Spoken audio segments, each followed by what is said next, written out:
Well, good morning. My name is Doug Bundy. Happy to welcome everyone to our show today. This is Tuesday, the 14th day of April, 2015.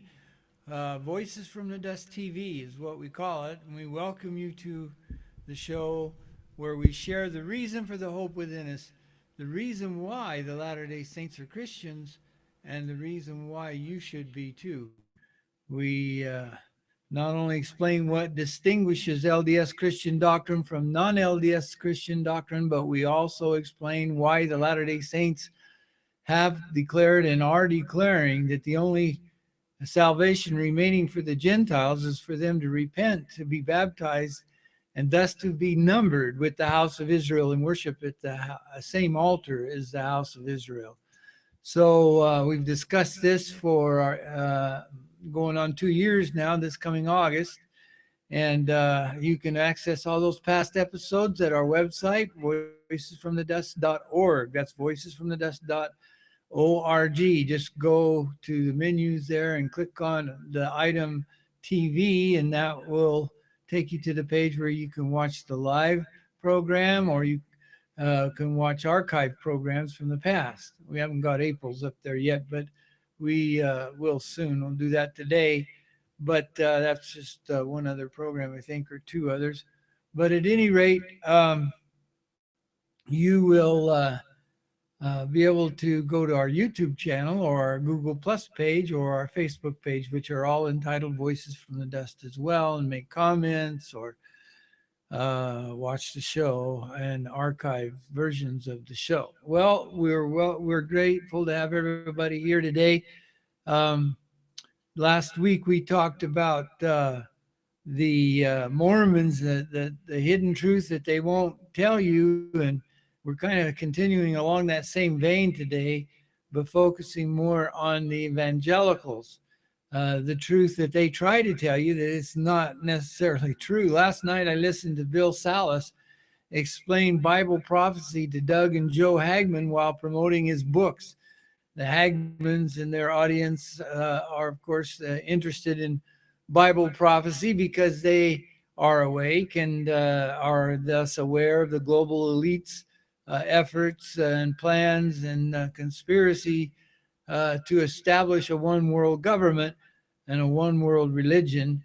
And they're also aware of their capturing of modern Gentile governments, the national governments of our own nation, especially the United States, in helping them to accomplish that goal. And it's a sad thing, and they're alarmed.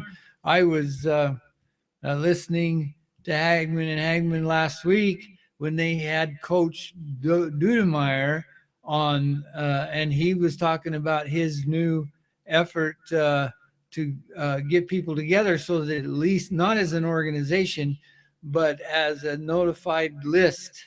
He said he was asking people to sign up where he could notify them by email when certain things challenged the Constitution, when people like bakeries and whatnot were forced to do the things that against their conscience, and their freedoms are denied, their constitutional freedoms are denied.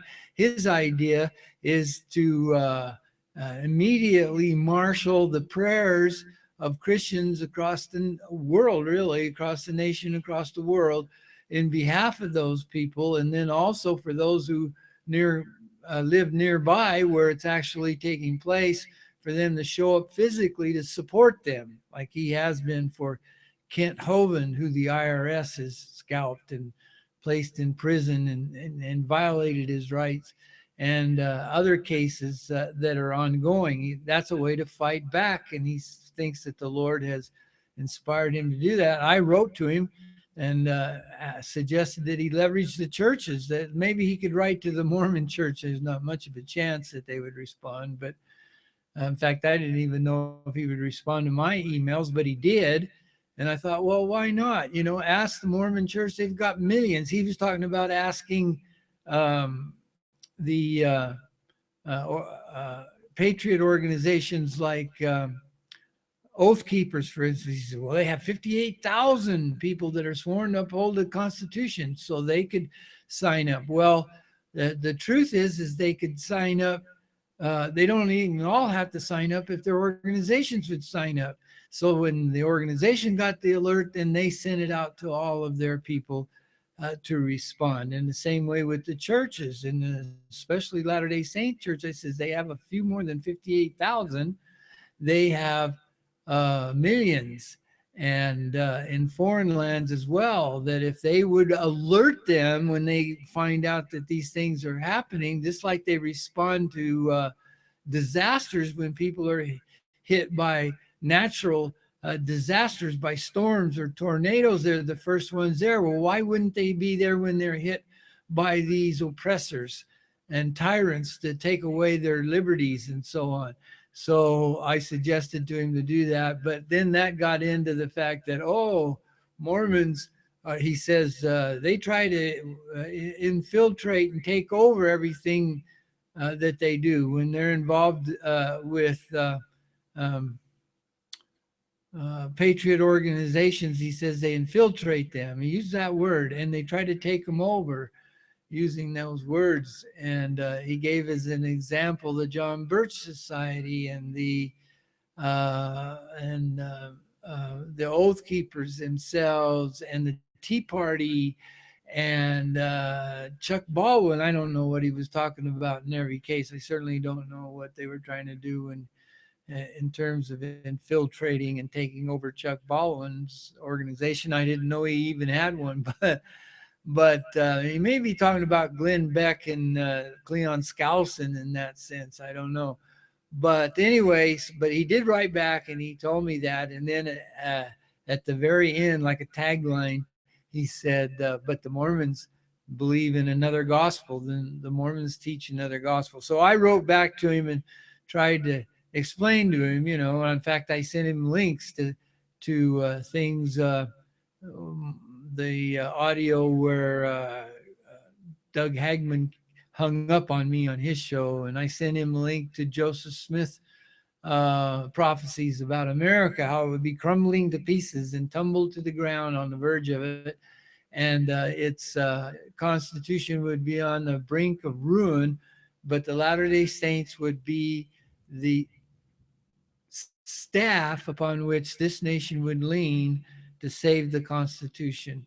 And so I thought about that a lot. He didn't respond to that too much, but he did seem to soften up a little bit as I explained those things. And I was quoting liberally from the Book of Mormon. And he wrote back and said, yeah, he believes those things. That he didn't realize that I was quoting him from the Book of Mormon. So at any rate, that was an interesting event in this same context about the dilemma of America. We have all these people that are asleep. We have this light that has broken forth in the midst of the darkness, but the darkness comprehendeth it not, and they don't receive it, and that's what we're going to see today. That they widely acknowledge that Americans are asleep far and wide, while their government is preparing to turn their tyranny, which it has long used on other nations, now on the American people themselves. And so it's vital that they wake up and understand these things. But as they focus on prophecy, they don't see America in these things. It's just like America is on the sidelines, observing what happens over in the Middle East. But we know that's not true, as we understand from the Book of Mormon. Well, anyway, that enigma that constitutes America to these expounders of biblical prophecy are, it's very interesting to a lot of people because they're the witnesses. Today we can see these things going on in real time almost, and in some cases in real time. When they start dropping the bombs, then the media wants to get over there so they can watch it and broadcast it to the world. So we're living witnesses to the power of America. What they call it when they were attacking Iraq, the shock and awe of America, her power and influence in the matters of world affairs. And so that's amazing. We can see that happening, and in the midst of all these prophecies of these things happening. And yet it's difficult at best to identify America and her role that she plays, the role she's playing in these things in the words of the prophets. And yet we can see that it's a major role. In fact, this is a number one Bible question. Why do we not see America in the Bible? The question goes. And Bill Salas asks why it is that why is America's future the number one question? That he kind of turns it around to that. In other words, the number one question of Bible students is, what's America's future? We don't see it in the Bible. We see Israel's future in the Bible, and we see the future of the enemies of Israel in the Bible, but we don't see America's future in the Bible. So we're going to play a clip here first. Now, I haven't had time to actually edit out parts of it, so I'll try to skip along as we watch it. And when I feel like, this won't work, because it won't work as well as if I had had time to actually find the parts that are relevant. But I ran out of time, so we'll do the best we can here. And what is America's future? That'll be my topic today. The book that you just saw is one I've spent all year writing. This book, one of a trilogy. It's a novel about a family's journey, like it said, and then it's also a commentary, like my book out on the table, Israelistine, that explains the novel. And there'll be Apocalypse Road will follow, and Tribulation Road will follow, taking the family through the end times. It'll be released December 1st. It'll be available at Amazon and at the website and whatnot. So keep an eye out for that. I think you'll enjoy the story. I'm gonna skip ahead. We only want the best for our children, their future, for our country. But Lord, we recognize that these are perilous times. Question coming up about what is the future for America according to Bible prophecy. Guaranteed that's always in the top 2 or 3 questions every time. Lots of times it's about Israel and the Middle East. The rapture, when do we think the rapture is going to occur? But usually comes down to where's America in Bible prophecy? You would think it's going to be in Bible prophecy. It's the greatest superpower that ever lived. So the reason this is a concerning question is that many Christians are concerned that we're falling from our Christian heritage. That's one of the reasons. 2, that it is difficult to discover America in the Bible. Israel is listed over 2,300 times in the Bible, but where's America? And I'll be going over that. And 3, many Christians are very concerned that we have been plunged into the last days. So they're very concerned about the future of America. So can we know the future? I was saying in the first service when I spoke that when Muammar Gaddafi took a bullet to the head, Libya's president, Piers Morgan of CNN interviewed news commentator, he's retired now, but famous guy, Dan Rather, used to be with CBS, and said, what's going to be Libya's future? And Dan Rather said, he who lives by the crystal ball walks on a lot of broken glass. And he didn't answer the question because, he doesn't know the future. But can we know the future? And that is the essence of Bible prophecy. We're told that we can. And God says in Isaiah 46, verses 9 and 10, remember the former things of old, for I am God and there is no other. I am God and there is none like me, declaring the end from the beginning, and from ancient times things that are not yet done, saying, my counsel shall stand, and I will accomplish all my purposes. So God is saying that he's the only God. He's the only one that can declare the end from the beginning. Things that have not yet come. That's a bold statement. A sovereign claim that he claims only he can make. J. Barton Payne, the author of the Encyclopedia of Bible Prophecy, says that there's 26.8% of the Bible devoted toward prophetic content. There's 1,189 chapters in the Bible, and there's 31,173 passages. So approximately, a little more than a quarter of those, almost 8,000, 9,000 passages, he says, are devoted toward Bible prophecy. He says there's 1,817 prophecies in the Bible. Basically, he says covered over 83 or 8,400 passages. Now, we're told in 2 Timothy 3:16, that the Word of God is inspired. It's for us to utilize the entire Word of God, even the prophecies, for reproof and instruction and correction so that the man of God could be thoroughly equipped for every good work. We're told in Acts 20, verse 27, that we're to be teaching and understanding the full entire counsel of God. That would include even the prophetic chapters. Now, I'm a radio host of a program called the Prophecy Update radio program, heard in Southern California. And I open every program with, welcome to another edition of the Prophecy Update radio program, whereby we intend to authenticate the sovereignty of God through Bible prophecy by telling you what Bible prophecy has to say about these last days. I have the opportunity to interview a lot of the end times experts, and they present a very good case, folks, that we are living in the last days. So if we are, what should we know about them, and how should we prepare for them? How can we get through them? So we'll be talking about that. Now, what is the purpose of Bible prophecy? It's invaluable predictive information outsourced from a loving God with 100% accuracy, not hit or miss, that is intended to authenticate his sovereignty, like we just read in Isaiah 46, to equip humanity for the days in which they live, because a loving God wants us to know what's coming, and to spare lives and save souls. Okay? If you can recognize what's coming, the prophecies, and get people to start to understand these things, and they'll say, oh, the Bible had something to say about that, you can direct their attention to the Bible and prove that it's inerrant. The prophecies find their fulfillment 100%, just like they're foretold. And we have a proven track record of that, dating back through the Old Testament. But there's a lot of prophecies that have not yet come. I spoke about a few of those earlier in the Middle East. Arab-Israeli war in Psalm 83, for instance.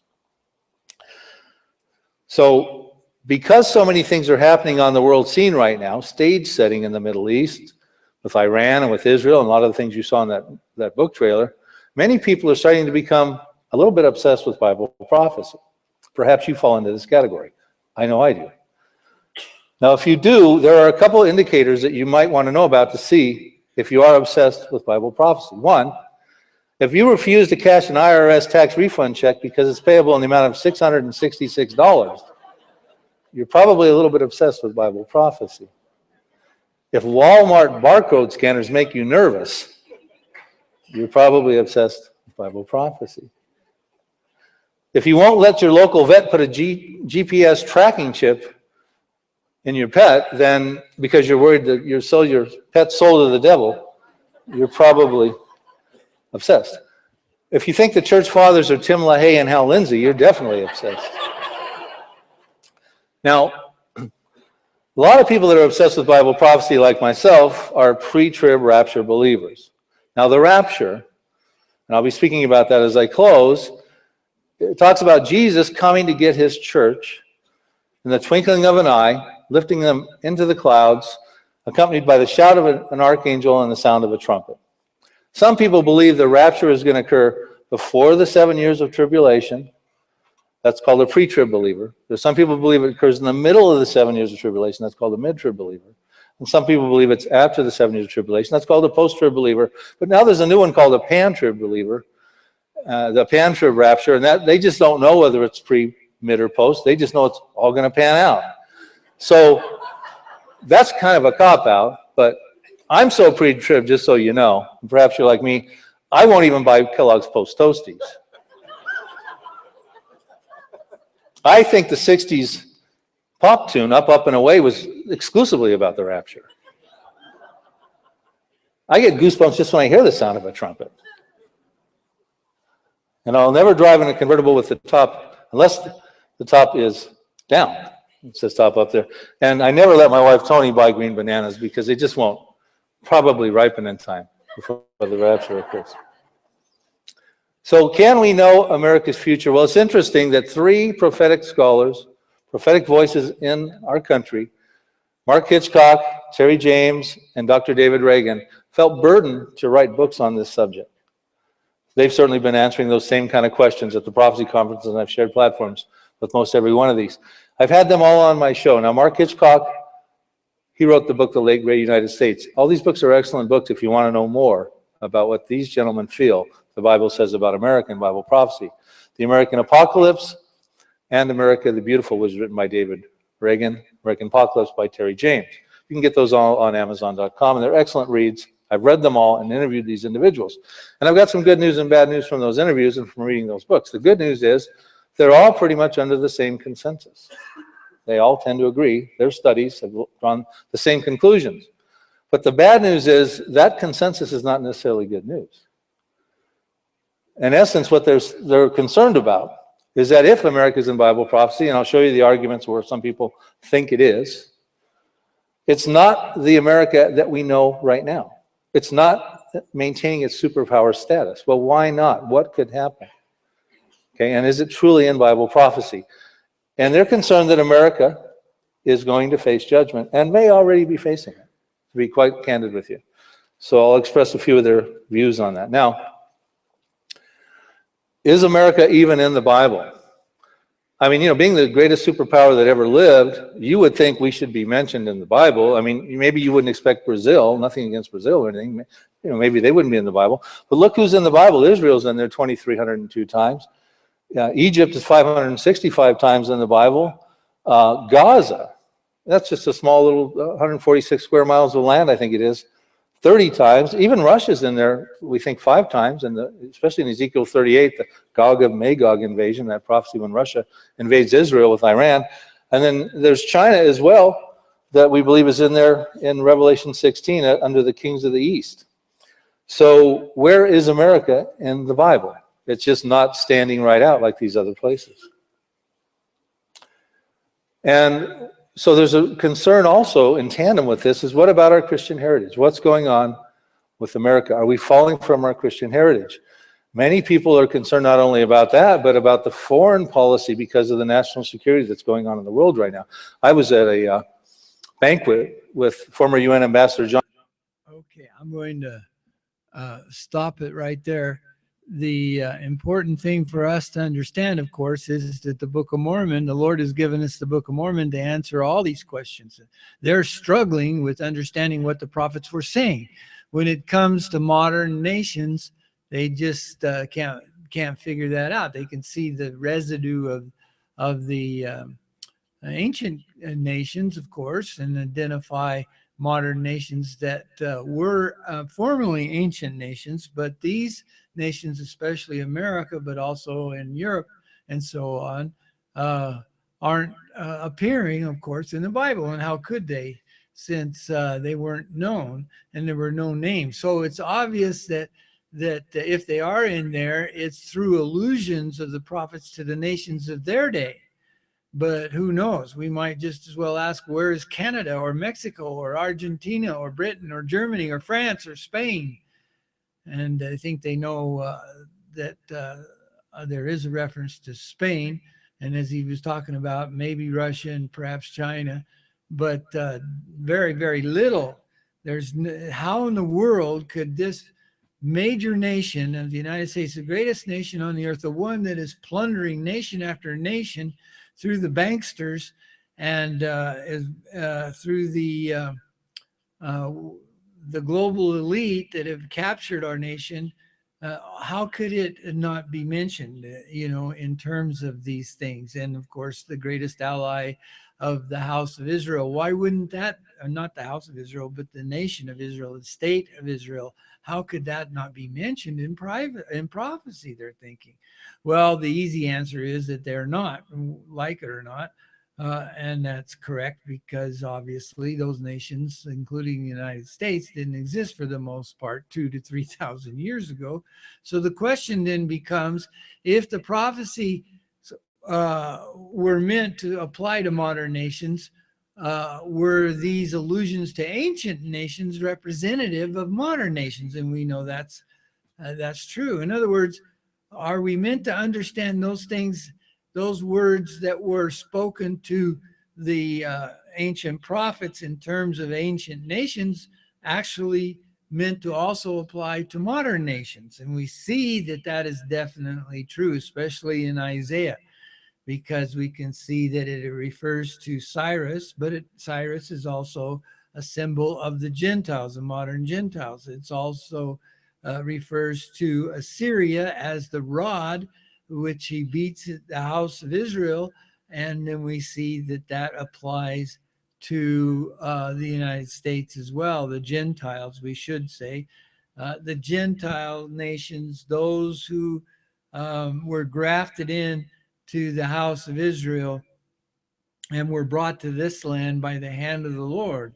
And they were the rod in the Lord's hands for punishing the people, the ancient inhabitants of this land, and have scattered them. And that's an important thing to understand, that see is totally missing from these authors' understanding. And so they're missing a whole big part of the stage. They're over here concentrating on the Middle East, but there's a great deal to understand that the scriptures teach us about the things that are happening here in America. And so it's a very good conclusion for those. It's obvious, and you can search it out and see it very clearly, given the Book of Mormon. The teachings of the voices from the dust give us a clear understanding of the prophecies of Isaiah that the Lord himself explains in the book and urges us to understand, because he says Isaiah spoke of all things concerning the house of Israel, and because of the role of the house of Israel in the destiny of the nations, it was necessary for him to talk about the Gentile nations as well, and he does.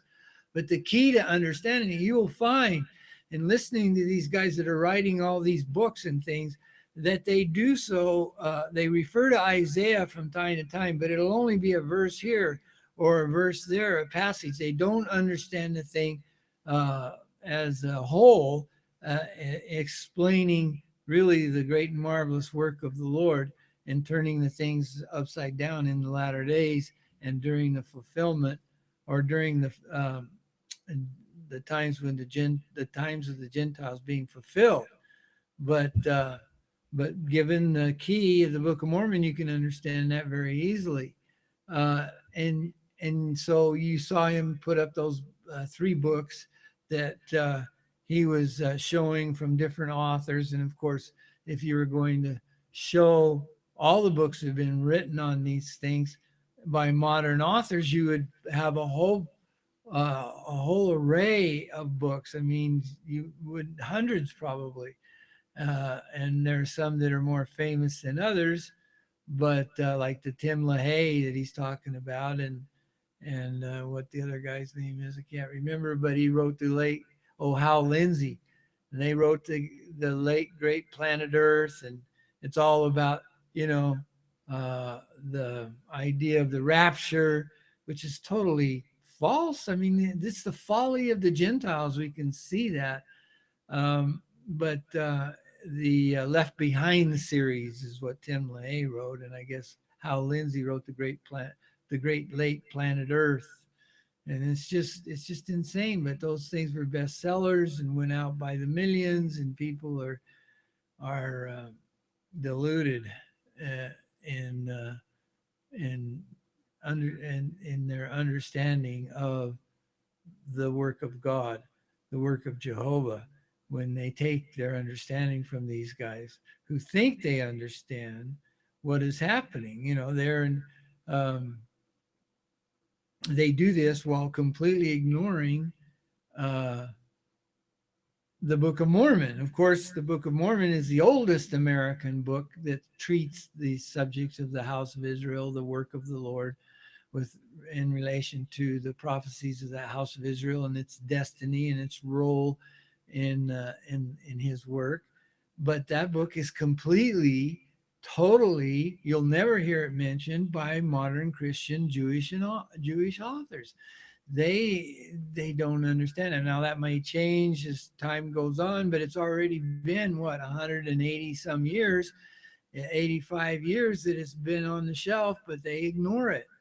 And they go about interpreting and expounding Bible prophecy in this flourishing industry, publishing industry today, as they scramble to publish their books explaining the rapid fire events of the latter days in terms of the work of Jehovah, the God of Israel, as prophesied by his servants, the prophets, but without any reference whatsoever, without any understanding whatsoever of the Book of Mormon.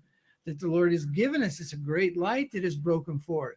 Most of their exposition focuses on the modern state of Israel in the Holy Land, where the Jews have gathered to the great consternation of the surrounding nations who hate them. And these authors don't always all agree, but they generally see the world's fate playing out in this tiny region of the stage of the earth over there, as God bears the arm of his power in the defense of the Jews through the destruction of their enemies. We can find many instances of this on YouTube, but not very many instances that show it from Book of Mormon perspective, which is America's perspective, the perspective of the Promised Land, as we mentioned many times on our show. So anyway, these various Christian authors go about trying to understand these things without understanding the Book of Mormon perspective. So now I tried to download another clip here of Bill Salas being interviewed by this Jewish Christian convert, and his name is Jonathan Bernis. This is a couple years old, but it serves to show how they're looking at things, and we'll talk about it on the other side. I couldn't download it because for some reason it just was creeping along. It wasn't going to be downloaded in time. But let's go ahead and play it online. Let's see how that works. Hopefully we've got enough bandwidth to do that now. Are prophetic headlines about to be made? Is an Arab-Israeli war imminent? Today, discover how current Mideast events could indicate that a war of epic proportion, fulfilling end-time Bible prophecy, may be approaching. All this and more on Jewish Voice.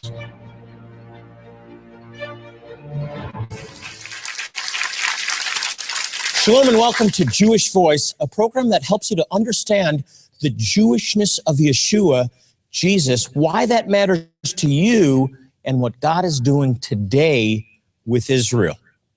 On today's program, we're exploring the prophetic implications of current Middle East events that our guest believes is about to culminate in an all-out war between the Arab world and Israel. Here to continue a discussion that we started last week is noted author and the founder of Prophecy Depot Ministries, Bill Salas. Bill, welcome back again. Thank you so much. Good. Fascinating discussion last week on the program about Psalm 83. Now, a lot of the people that are watching the program today weren't able to watch last week. You need to watch last week's program. But can you give us just a brief overview of Psalm 83 again? I think it's important that people understand. Absolutely. Ancient Hebrew prophecy written 3,000 years ago, dealing with a climactic, including Arab-Israeli war with Arab states and terrorist populations that share common borders with Israel, that want to destroy the nation of Israel, that the name of Israel would be remembered no more, which I believe very well could be an imminent event that could happen in the very near future. Okay, now we left off last week talking about, well, beginning a list, 6 things that you believe need to take place before that conflict. And you gave us one last week. Let's go through a few of them now, okay? Yes, when you just analyze Psalm 83, it's quite clear that there's 6 primary ingredients that have to happen before it can find final fulfillment. One is you've got to have Israelis, because it talks about in Psalm 83, verse 3, that there's going to be crafty counsel. They consent together against your people, it says, referring to the Jewish people. Now, after persecution coming out of the Holocaust, the fact of the matter is there are Israeli people now. Okay, they weren't, the attempt of Hitler failed. So we have Israeli people. We also have to have an Israel, because in verse 4, they want to destroy the nation of Israel, that the name of Israel be remembered no more. That's the foundational end-time event, isn't it? The restoration of the state of the land of Israel, the people of Israel to the land. You're touching my heart, Jonathan. Mm-hmm. This is the super sign Jesus gave in Matthew 24. It really is. That's when the world hourglass made its final turn. Right. And God has big plans for little Israel. I don't know how people can miss that I don't know how. No ethnic group outside of its homeland for over 400 years has been able to survive. The Jewish people were out in the nations of the world from 70 AD to 1948. That is 1,878 years. And then the survival of Israel since they declared statehood in 1940. It's been one battle after another. The odds that they could survive outnumbered 60-1 is just miraculous. It's a modern day miracle. And what do we have? We have an Israeli Defense Forces existing in fulfillment of prophecy because they had to survive those wars. And they are ferocious right now. Yeah. That's the other third ingredient. You have to have an Israeli Defense Forces because Asaph, the prophet who wrote the Psalm, says in verses 9 through 11, he petitions the Lord to empower the Israeli Defense Forces to deal with this battle. And he points back to Judges 4 through 8, where Gideon dealt with the Midianites, where Barak, during the time of prophetess Deborah, dealt with the Canaanites. So you have to have an Israeli Defense Forces in place. You also have to have Palestinian refugees in place because the star of this plight, if you will, this confederacy, is the tents of Edom.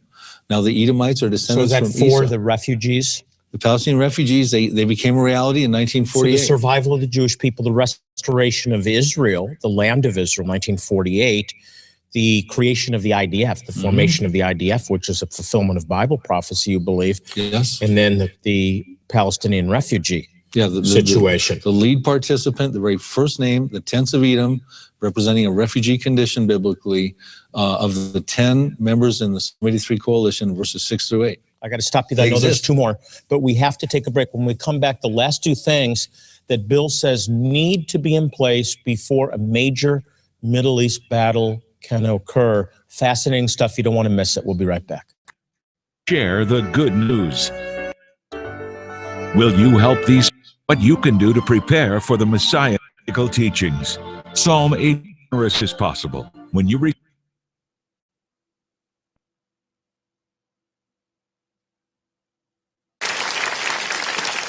I'm back with the host of the radio show Prophecy Update, Bill Salas, and we're discussing his most recent book that deals with end-time prophecy and Israel. Bill, fascinating. The whole view of Psalm 83, like the missing link, perhaps an end-time prophecy. And you were going through a list of things that have to happen before that's fulfilled. You gave us 4 of them. There's 2 left. Right, absolutely. We had to have Israelis. We had to have a land of Israel back in place. We had to have the Israeli Defense Forces in place. We needed to have a refugee crisis with the Palestinian refugees. And now we've got 2 other final ones that are in place, Jonathan. Verse 5 of Psalm 83 talks about a confederacy. The Hebrew word is berith, and it's a league. They had to have an Arab confederacy, an Arab league, which was formed in 1945 in Cairo. We've got that in place. But the 6th one that is critical is the ancient hatred. These Arabs want to come together because of their hatred of Israel. They want to destroy the Jewish state. They want to wipe it off the map. And that is in place. And it's an ancient hatred spoken about in several places in the Bible, Ezekiel 35:5 and Ezekiel 25:15. And it talks about populations of the Philistines and the Edomites. They're in Psalm 83. And they're the modern carriers of anti-Semitism. It's not just anti-Zionism.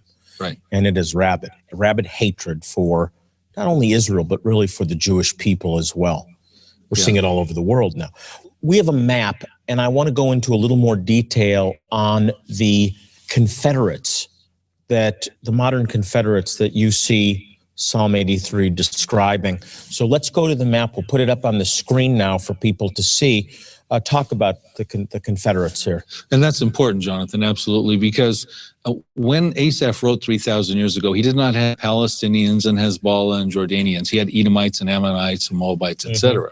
So as I'll take the liberty as if Asaph was sitting here in your studio right now to use in the vernacular of his time, who he was identifying. And what he had Gebal, which would be up in Lebanon. He had the inhabitants of Tyre, which would also be in Lebanon, and I would consider them to be probably the Hezbollah if this prophecy is about to find fulfillment, as I suspect it does. He talked about Syria, which at the time he wrote would have included Syria and Iraq. He talked about Ammon, Moab, and Edom. These were northern, central, and southern Jordan, respectively. Edomites, of course, made their way into Israel. So you had Idumeans, that was a Greek word for Edomites. So you had the Palestinian refugees. They have ethnical representation than the Palestinians, Edomites do. Amalek would be in the Arabs of the Sinai. You had the Ishmaelites. Ishmael was the father of the Arabs. A nation was promised to come out of his loins. Saudi Arabia, we would suspect, is there. The Hagarenes, Hagar was the matriarch, the Egyptian matriarch, the mother of Ishmael.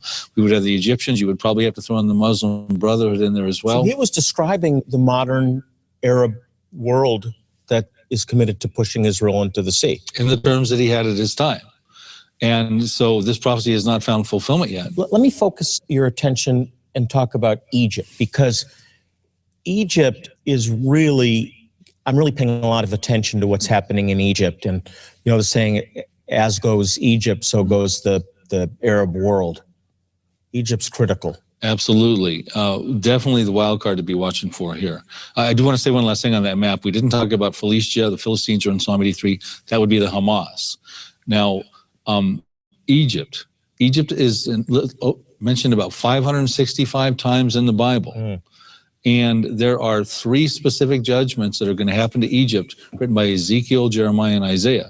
One of them was in the past, fulfilled by Nebuchadnezzar in 568 BC. But there are 2 other ones. One is a present and one is a future. The future one is when the Antichrist goes in Daniel 11, verses 42 and 43, and he plunders Egypt for the treasuries of Egypt and things like that. But there's another one we'll find out in Isaiah 19, which is critical, and I think it's present, and I think it's got something to do with Psalm 83. Jonathan, do you realize that Egypt is going to go from the #1 Arab country that exists right now? Its army is ranked number 16. It's the most advanced Arab army in the world right now. As you said, as goes Egypt, so goes the whole Middle East. It's going to become the lowliest kingdom of all kingdoms, and according to Ezekiel 29. And in the Messianic kingdom, it will be the lowliest of all kingdoms. How does it go from where it is right now to descend down to a level where it becomes the lowliest kingdom? And so Isaiah 19 talks about that the Lord is going to be a judgment. Isaiah 19:1. He's going to come in like a swift cloud. The idols of Egypt will totter. And then he goes on and says, Egyptian will come against Egyptian, brother against brother, neighbor against neighbor, city against city, kingdom against kingdom. You have a civil war that begins. Civil strife, civil war. Well, that's easy to believe. That's easy to see now. I'm telling you, it's almost as if Isaiah was standing in the streets of Tahrir Square saying, the Arab Spring has burgeoned from Tunisia. It's spread like wildfires, like a swift moving cloud. It's over in Egypt now. And their brothers are coming against brothers, Egyptians they're throwing Molotov cocktails at each other. They're killing, the streets are bloodied. It's almost as if. And then there's Syria. Syria is going through the same thing. Well, Syria, the Arab Spring has become an Arab apocalypse. It really has. The Sharia law is going to be implemented in Egypt, law through the Quran. Syria, a revolution, chemical weapons going all over the place, probably going to get in the wrong hands, maybe used against Israel. Okay, that's a great concern. Israel's very concerned about. Of course, this, like I said, is 2 years old, and things happened there in Egypt that restored peace and surprised the whole world, because they tossed out the Muslim Brotherhood, and they're not in the news so much now as Ferguson, Missouri is, and they're throwing things at one another and talking about civil war with brother against brother here in the United States. And so we can see, and it takes a while to understand that. But with the Book of Mormon, you can actually see from that there's 2 parts to these prophecies. One is that it refers to the Jews, and remember, they're not Israel. They're only part of Israel. They keep forgetting that. As if, because the 10 other tribes are lost, they keep thinking in terms of it being lost forever, not the restoration of. I noticed that host there on that program corrected himself. Instead of saying the restoration of Israel, he said the restoration of the land of Israel. To the Jews is what he would probably say and add. But that's because they don't see that the time's coming when all the house of Israel will be restored to their lands. But again, then they don't understand, as we do from the Book of Mormon, that their lands include much more than the little strip of land there in Israel. It includes much more there in Israel as well, which will be expanded out to its original borders.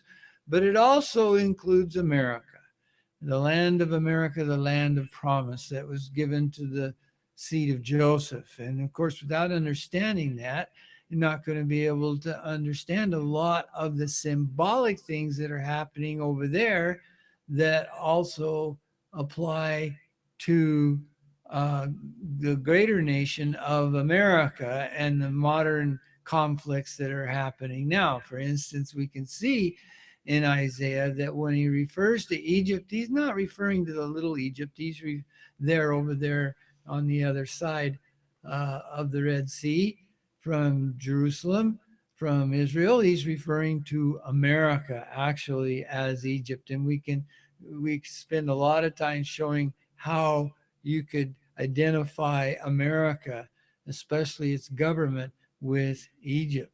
And so we see that the prophets are using Egypt, but they're really referring, as far as events are concerned in the latter days, to the United States. So we see also Lebanon being destroyed first, and then this great conflagration known as the Battle of Armageddon ensuing right after that.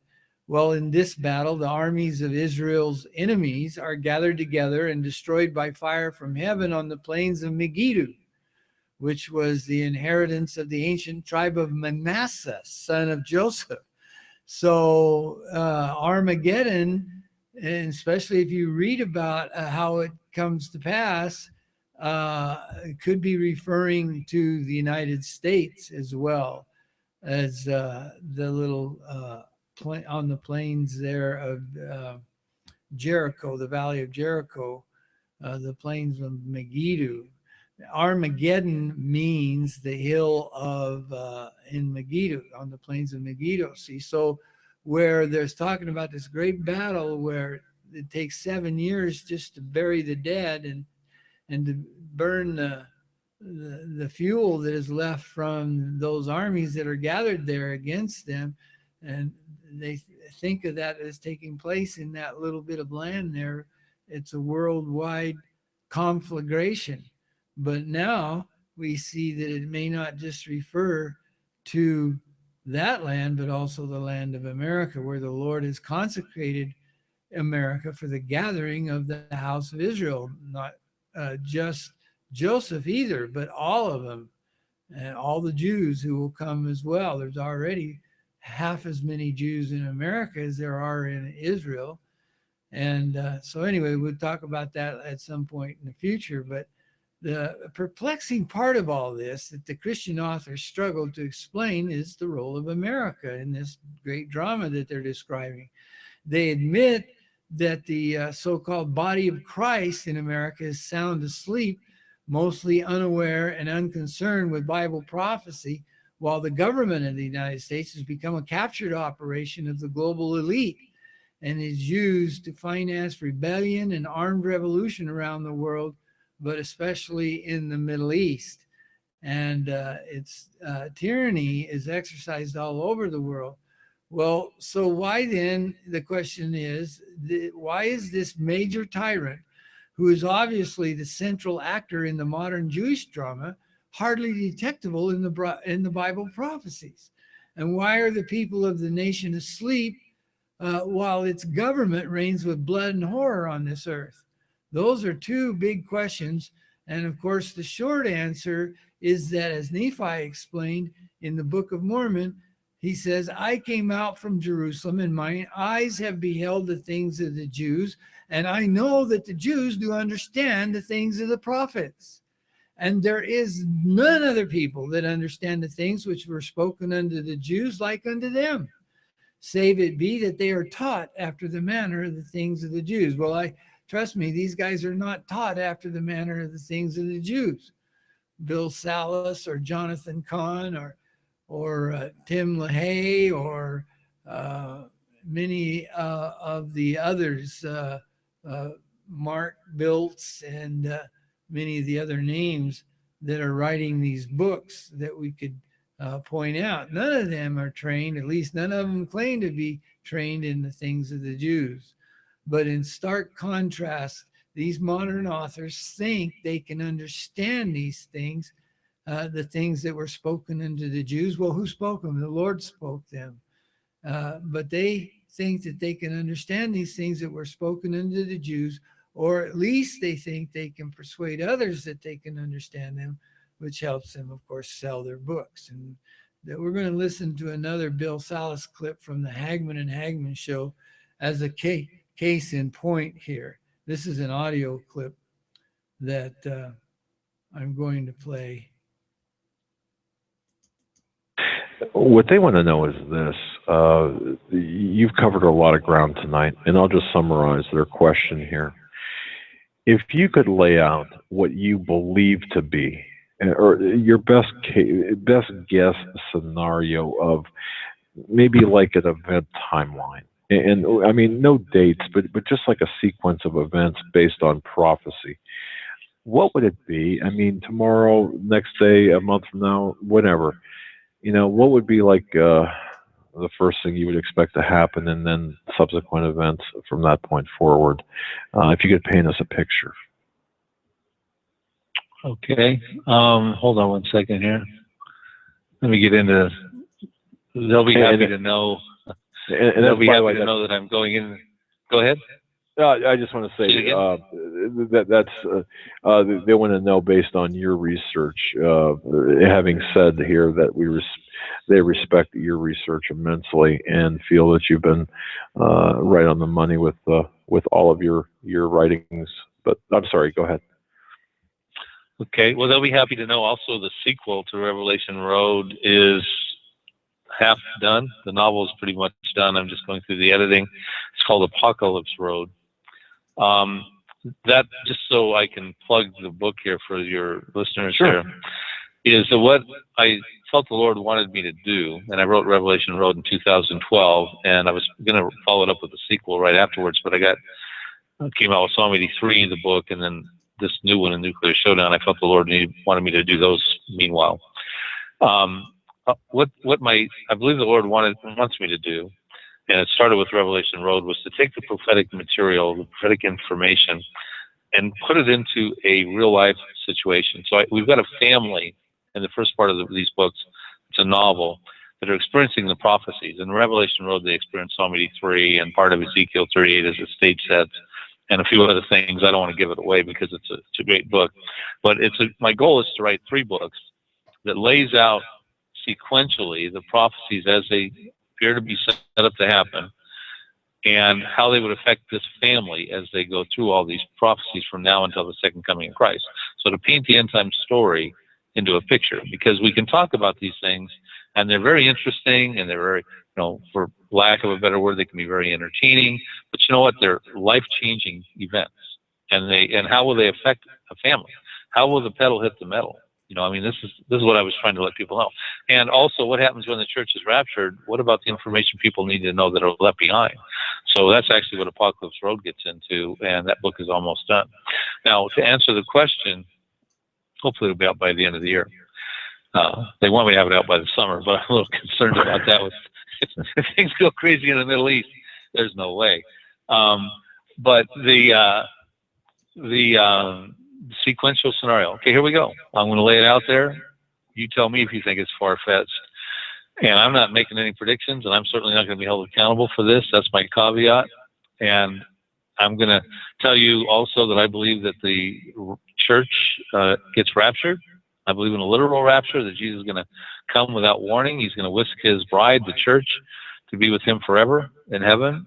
And that's going to be an amazing thing for a Christian, but it's going to be just a dreadful thing for the world that's left behind, because then everything is really bad. You start getting into the Antichrist scenario and all that stuff. Now, I believe that's going to happen before the Antichrist comes on the scene. I write about why I believe that in Revelation Road. And I believe that could happen at any moment. And I believe that Paul taught that for 2,000 years ago, but we're 2,000 years closer right now. So at any given moment, God could take us out of here. Jesus Christ could come get his bride in the twinkling of an eye, whisk us up into the clouds to be with him in heaven forever, And the main teachings on that are in 1 Thessalonians chapter 4 and in 1 Corinthians chapter 15. So for those who are not familiar with it, you should read about it. Now, that is, no one knows when that's going to happen. It's an imminent event. Nothing had to happen before it for it to happen. The only thing I'm saying is it will happen before the tribulation period, and I have a whole bunch of reasons I put forward for that teaching in Revelation Road. Now, what could happen meanwhile, though? I'm going to tell you, I think there's a possibility that what I'm about to tell you will happen before the church is raptured. Doesn't mean the church couldn't be raptured before, and I hope it is, but we could be here for these things. One, I think Jeremiah 49, I think what's going to happen next is Jeremiah 49, verses 34 through 39. I write about it in my book, Nuclear Shutdown in Iran, and it's that prophecy dealing with Elam. I believe it's dealing with a nuclear scenario. I believe it's going to be amazing when it happens. It's going to affect people adversely, could lead to economic collapses, terrorism, major terrible scenarios in the Middle East.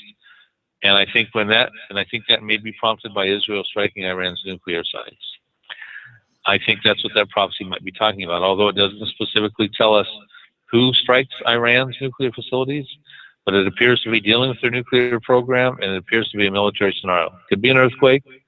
Iran has 90% seismic, but it looks like, because it talks about he'll send the sword after them.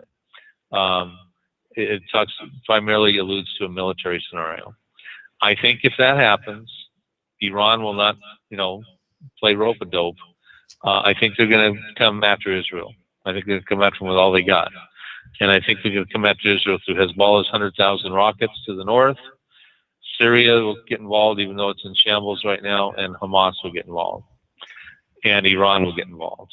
And if you have that happen, you got a really big issue, because you're talking about hundreds of thousands of missiles. Recent reports came out and said that Hezbollah, the next war with Hezbollah, Israel is prepared to receive 1,500 missiles a day.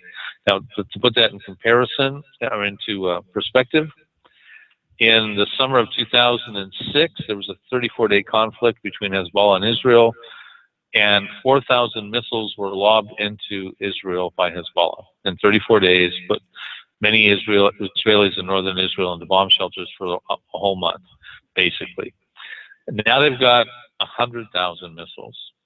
1,500 a day is not going to happen for Israel. They cannot stop that. And we're not talking about Katyushas like Hamas has been firing in. Hamas fired 3,000 missiles in this past summer over 50 days. Israel withstood that. They had their Iron Dome defense system and all that, but they will not be able to withstand the type of missiles that are very advanced that can hit anywhere in northern Lebanon to anywhere in southern Israel with marksmanship accuracy within a 20-yard radius of its target. You could see Ben Gurion Airport, the nuclear sites of Dimona struck. You could see major malls in Israel. You could see Tel Aviv become a disaster. And this could happen in a matter of a week. And Syria's got serious weapons. Supposedly, they're developing nuclear stuff again. If you start seeing that happen, because Israel can't fight a war of attrition, they will do something deadly. It'll be a prison wolves fight. And I would suspect that you got another prophecy that would follow, and that would be the destruction of Damascus in Isaiah 17.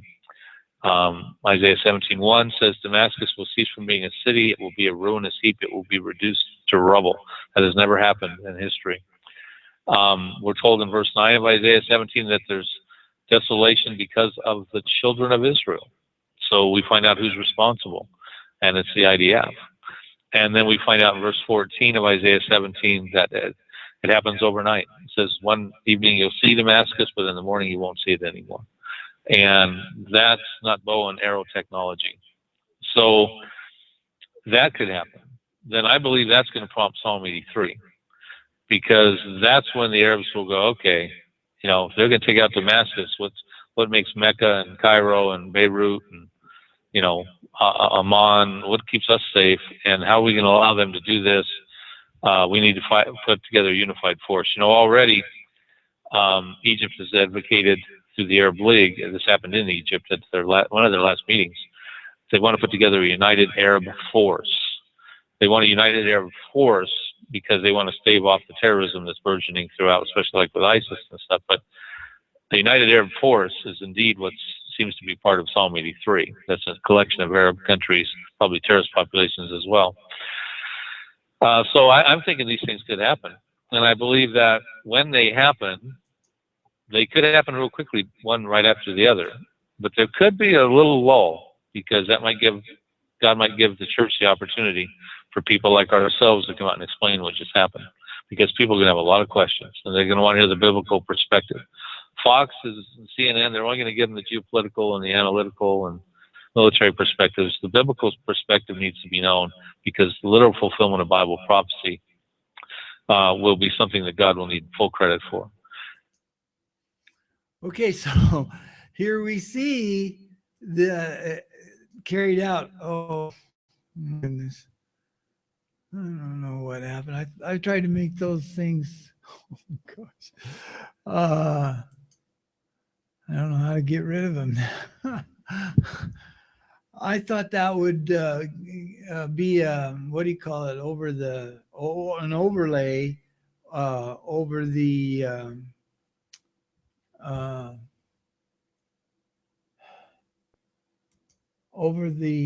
picture that I had up there. I was trying to write Megiddo. I didn't know that it would do the but I don't know how to get rid of that now. Let's see, just turn that off. No, that won't do it.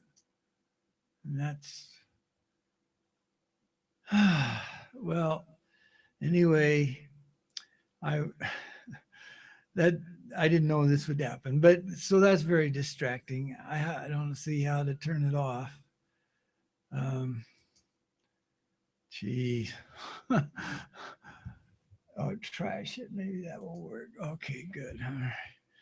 I'm sorry, folks. I thought that would be cute if I put an overlay of the picture I had up there of the plains of Megiddo, but that turns out that didn't work so well, and anyway, it proved to be a big distraction. But the Lord has sent forth the truth out of the earth, bearing witness of his only begotten Son, his resurrection from the dead, and the resurrection of all men.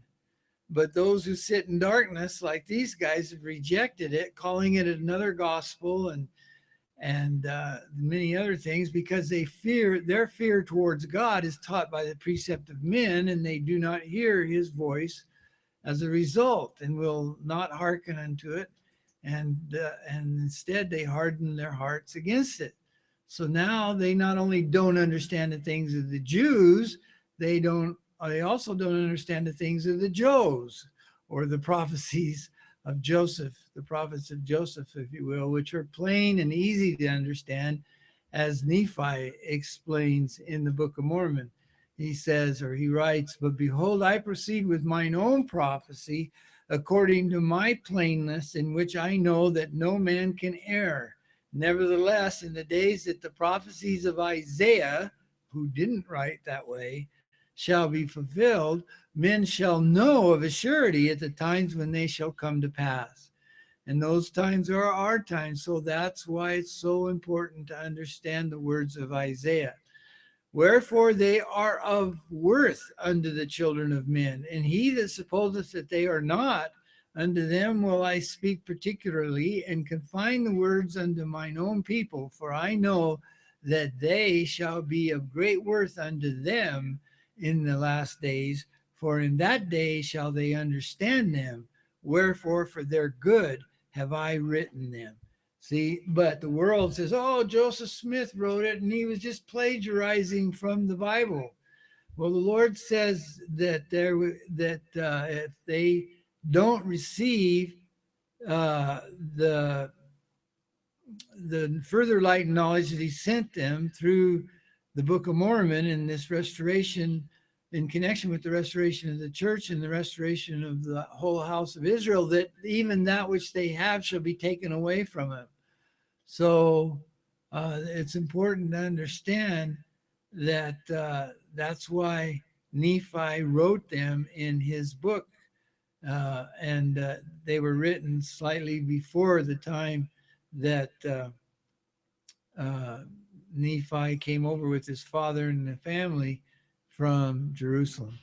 So anyway, well, what all this comes out to be then again is that we won't be able to understand the things of the prophets if we don't get the Book of Mormon out so they can understand this message. These people do not understand these things, so they ignore them, they reject them, and they're ignoring them. And so it's becomes incumbent upon us to get the word out. People like Glenn Beck and Joel Skousen and others. Now we see that somebody else like Senator, well, we've got a couple of senators. We got Senator Mike, whatever his name is. Boy, my mind's not working this morning, but and also Orrin Hatch, Senator Orrin Hatch. They're Mormons in the spotlight, and then there is, of course, Senator Reed, and Harry Reid is a Mormon, and he could have been making these things known. Instead, he didn't understand them, and in his hypocrisy, he actually helped the enemies of Zion further their causes. So that's really sad. Whereas he could have been a light to the Gentiles had he been faithful to his covenants and things that he would have known, should have known are true. He got beat up here the other day pretty bad by those that are upset with him, I guess, although they won't admit it. Anyway, that's way off the track. But the fact is that these people who have obtained this bully pulpit, so more or less, need to understand what the Book of Mormon means, while all of these people who are writing these books about the coming world events and the fulfillment of these prophecies can't possibly understand them as well as they would if they had the advantage of the further light and knowledge that the Lord has sent us. So I hope that will be the case someday. In the meantime, we're doing the best that we can. I just wanted to tell a story about that. I couldn't find it on the clip, the audio clip I had of Hagman's show. It's 3 hours long, and I didn't have enough time today to find it. But it's somewhere where in that interview with Bill Salas, he's talking about a Christian convert. There's a lot of evangelical conversions that are going on over there in the Holy Land among the Arabs and among the people of the non-Jews of the Middle East. And there, one of them was speaking and how miraculously she and her mother were converted when her mother was healed from multiple sclerosis, couldn't even walk, and later was the doctor said that she didn't have any disease at all. And anyway, they were so amazed that they were converted to Christianity after that, because the lady had been prayed for, I guess. I can't remember exactly what the details are, by evangelicals. And then the daughter came to America. But after she was here for a while, she went back, and people were startled, saying, "It's dangerous there. Why are you going back to the Middle East?" And she says, "Well, but at least people are awake there. They're alive. They understand the importance of Christianity, and they're not asleep. Jesus has sung a lullaby to the Americans and put them asleep. So I'm going back where people are awake." It was really quite an amazing way to put it, but that's exactly the churches, including the Mormon church, I'm afraid, that don't appreciate the things that they have, that the Lord has given them, especially the Book of Mormon, have been lullabied to sleep. I'm not sure that it's Jesus that's putting them to sleep, but actually Jehovah said that's exactly what he would do, right? In chapter 29 of Isaiah, he said he would pour out a deep sleep upon them because they rejected the prophets. They reject the prophets, and he would cover their rulers, he said, and their seers as a result, because they have closed their eyes. So he poured out this spirit of deep sleep upon them, and we can see it on every hand. Well, I hope this makes sense then, and so we will end it there a little early, but hope you have a good day, and my prayer is that the Lord's choicest blessings will be with us all in the name of Jesus Christ. Amen.